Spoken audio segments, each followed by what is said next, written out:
Charlemos, polémico de verdad. Muy buenas tardes, amigos, amigas, bienvenidos, bienvenidas a una edición más de Charlemos, polémico de verdad, un programa dirigido por Carlos Fernández, con viernes 7 de mayo por su servidor Fabián Coto. Estamos terminando esta semana de mayo con muchos acontecimientos, muchos sucesos políticos, muchas cosas de qué hablar. Hoy, por cierto, hace 102 años, esto no tiene mucho que ver con nuestro país, pero lo quiero mencionar, hace 102 años nació Eva María Duarte de Perón, Evita, aquella emblemática mujer argentina que pasó del radioteatro, en este espacio maravilloso, tan interesante, que fue muy popular en los años 40 en toda América Latina, acá en Costa Rica también lo fue, y en los años 50 también. Pasó de ahí a ser una abanderada de la lucha por las clases trabajadoras, lo que ellos llamaban los descamisados, ¿verdad? Y bueno, pasó de ahí luego a al odio más atroz por parte de la élite política o de una élite política argentina. Acá en nuestro país, amigos, amigas, hemos leído no sin cierto asombro, no sin cierto estupor, las declaraciones de Carlos Alvarado cuando menciona que la reactivación económica debe esperar al saneamiento de las finanzas. Eso ha suscitado muchas críticas, también no sin cierto estupor. Escuchamos las declaraciones de Paola Vega, palabras más, palabras menos, decía que los gobiernos del Partido Liberación Nacional son los culpables de la crisis fiscal que hoy enfrentamos y que no es el Partido Acción Ciudadana, que lleva gobernando ya casi 8 años, ¿no?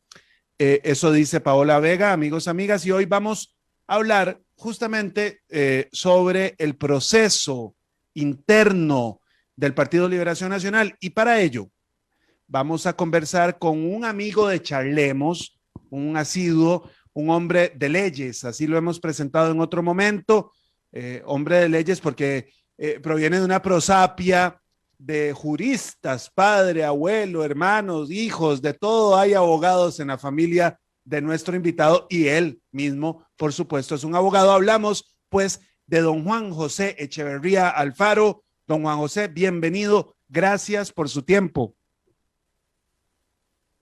Gracias a vos, Fabio, y a Carlos por invitarme una vez más a Charlemos. Muy contento de poder compartir con ustedes y con toda su audiencia de esta actividad. No, gracias a usted, como le decíamos, don José. Bueno, pero entremos en materia. Está el rancho ardiendo en Liberación, por lo menos mediáticamente. Cuéntenos un poco qué lectura hace usted de cara al próximo proceso electoral. La Asamblea, según la información que tenemos, mantiene en firme la fecha. ¿Cómo lo ha visto usted, don Juan José? Bueno, hasta este momento, en efecto, la Asamblea está convocada para el 15 de mayo y obviamente no se ha pronunciado todavía, por lo tanto lo que está vigente es la última convocatoria a la convención interna que está fijada para el 6 de junio. La única estructura partidaria que puede cambiar eso es la Asamblea del 15 de mayo. Entonces, hasta este momento, mientras eso no cambie, debemos de asumir que las elecciones internas del Partido de Liberación se celebrarían el 15 de mayo. Hay que ver el próximo sábado qué se decide.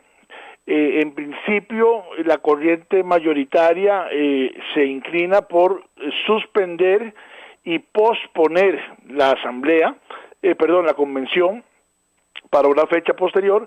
En algún momento hubo un poco de bulla ahí porque las declaraciones o las manifestaciones de don José María Figueres no fueron muy claras y algún sector interpretaba que don José María estaba promoviendo que fuera la asamblea la que designara el candidato y no necesariamente una convención.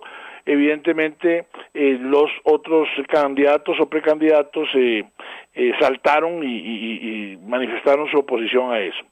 Pero lo cierto del caso es que a hoy día, viernes 7 de mayo, sí estaríamos con una convención convocada que no es solo para elegir el candidato. Esto es muy importante que lo tengamos claro y presente, porque también iba a haber un proceso de distritales en cada uno de los territorios distritales del país, con lo cual se inicia el proceso de renovación de las estructuras territoriales y sectoriales dentro del Partido Liberación, que de acuerdo con sus estatutos tendría que venir un proceso piramidal desde la base hasta la cúpula, pasando luego por elecciones cantonales, elecciones provinciales, hasta llegar a conformar la Asamblea Nacional del partido y los diferentes sectores. Estos son los que en definitiva nombrarían a los candidatos a la presidencia y vicepresidencia y a la Asamblea Legislativa.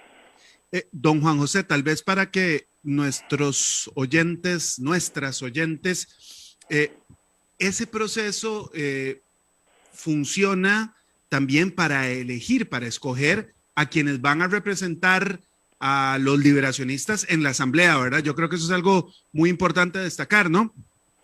Así es, esto es muy importante que lo tengamos claro, porque en principio uno asumiría que, por ejemplo, si la convención interna fuera el próximo 6 de junio, en la noche del 6 de junio ya tenemos candidato, y eso no es del todo cierto, porque de acuerdo con el Código Electoral, la Asamblea Nacional del partido es la que tiene que tomar la decisión y ratificar el resultado electoral.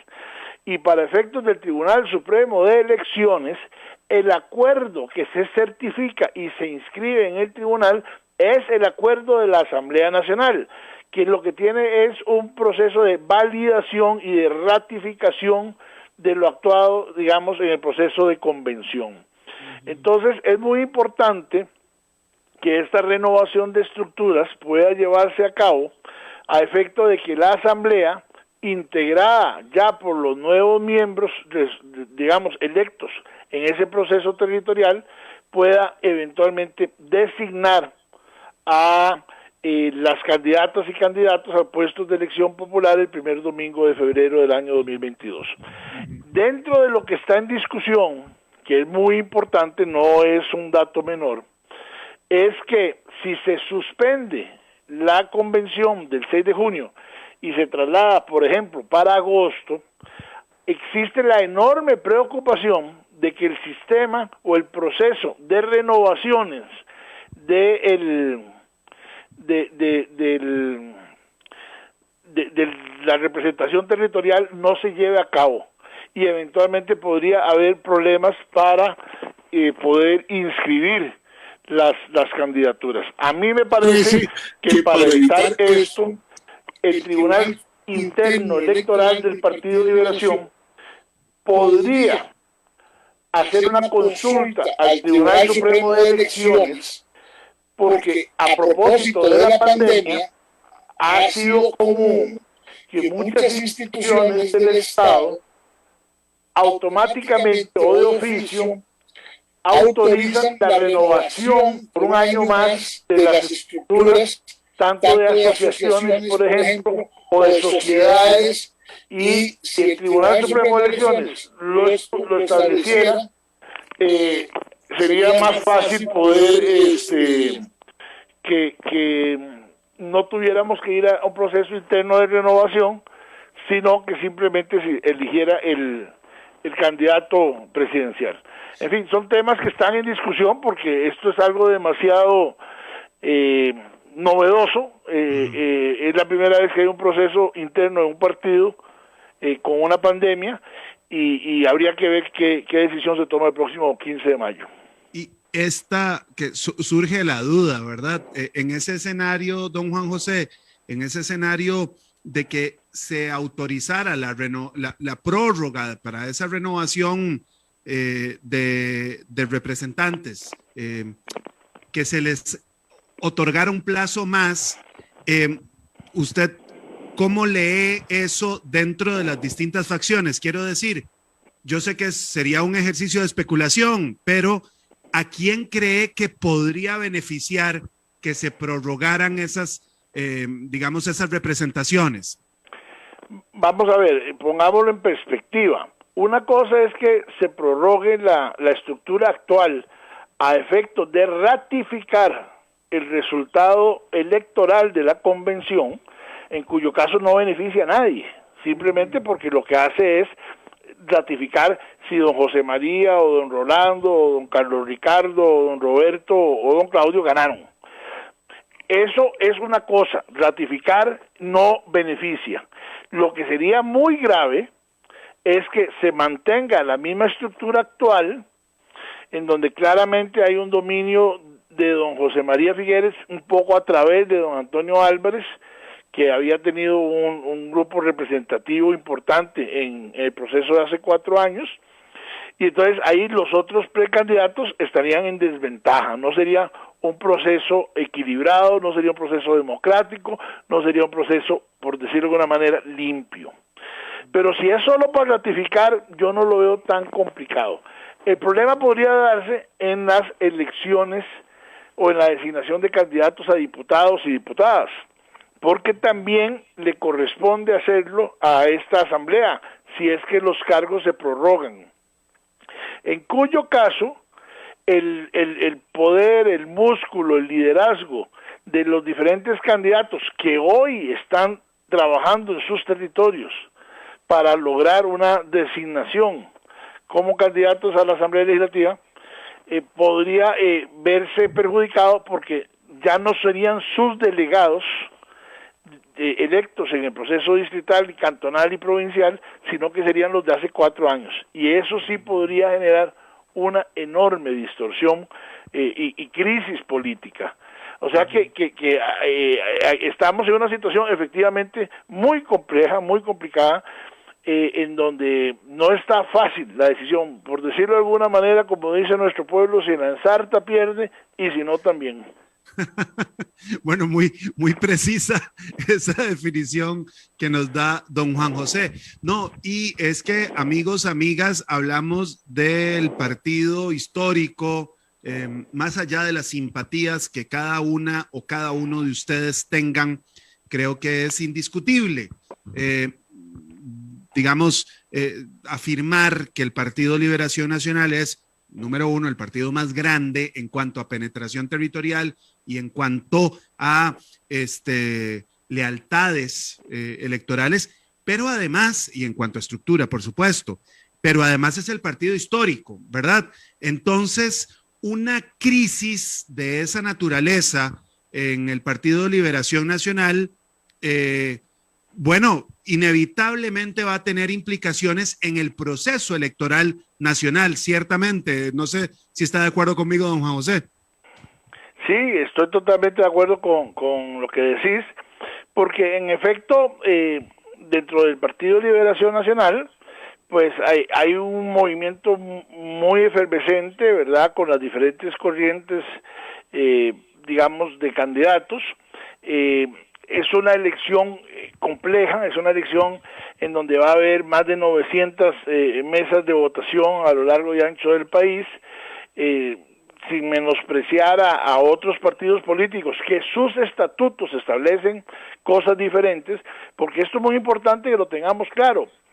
El Código Electoral establece un mínimo de representación política que se debe cumplir para poder designar a los candidatos, pero el Código Electoral no exige que se haga una convención, por ejemplo.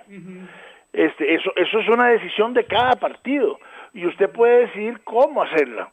Hay otros partidos que no se preocupan por tener una convención o hacen una convención muy pequeña con solo delegados o una convención cerrada. Hay muchas modalidades. ¿verdad? Pero la modalidad que Liberación Nacional tiene es una modalidad muy democrática, es una modalidad en donde se propicia, se promueve, se prioriza la participación de la ciudadanía, y ojo que no solo la participación de las y los liberacionistas, porque además es una convención abierta. Cualquier ciudadano costarricense mayor de 18 años tiene derecho a elegir, a votar